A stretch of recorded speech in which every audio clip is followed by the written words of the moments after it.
And finally, to our special segment, Resurgent Africa.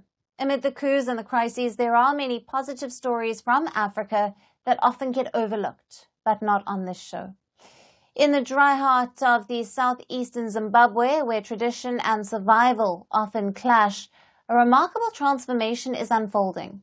A poacher, once struggling to feed his family, has now emerged from prison with a new mission: to turn his community away from hunting towards conservation.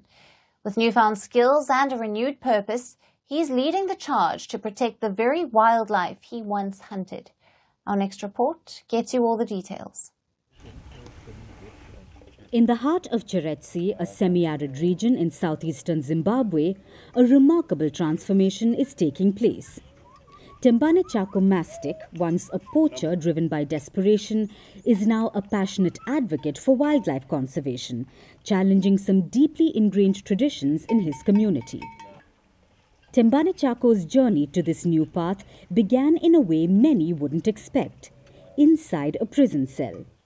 Farming in his drought-stricken region had become nearly impossible, forcing him to turn to poaching as a means of survival. Late last year, he was caught taking small game in the nearby Save Valley Conservancy, one of Africa's largest private game reserves. His capture led to a 3-month stint in jail, a period that forever changed his life.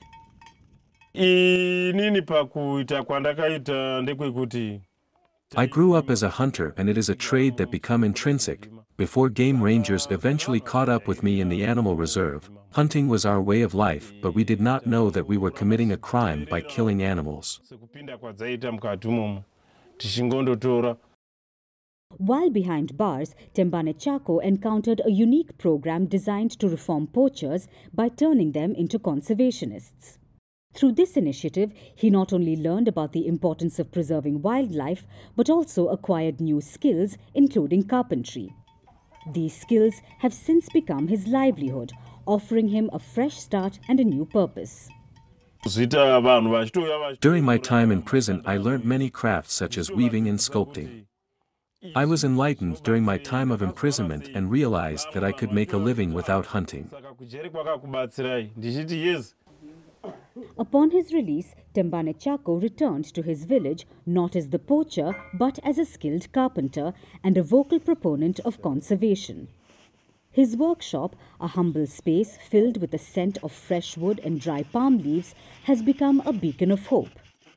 Using tree branches and palm fronds, he now crafts beautiful furniture that appeals to both tourists and locals. These days my main income comes from creating pieces of art which I sell to tourists. My workshop is at a public place and anyone can admire my work whilst it's in progress.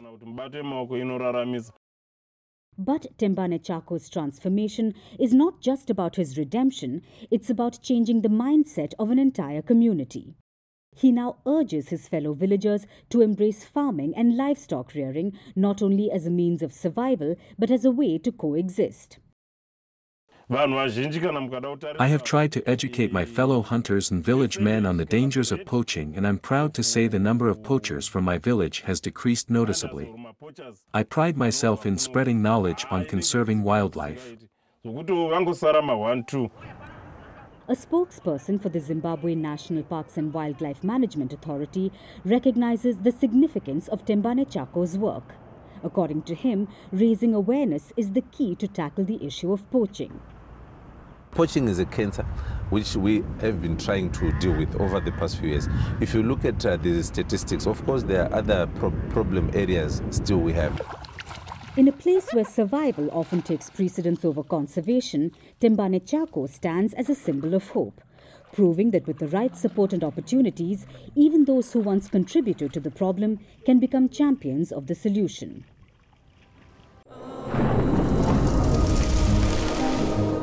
Climate change is on our doorstep. It's time for a revolution to take root. And it starts with 1.4 billion Indians. It starts with one tree for humanity, one tree for Mother Earth, one tree for our future. Project One Tree, a News 18 network initiative.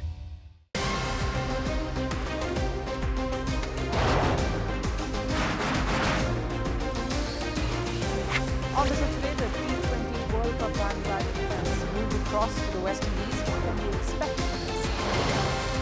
Hello, I'm Alyson, coming to you from Durban, South Africa. Today we have a special show. We start with a report on India's systemic nuclear posture. The first time since India officially became a nuclear power. Hello and welcome to Firstpost America. I'm Eric Ham, coming to you live from the nation's capital in Washington, D.C.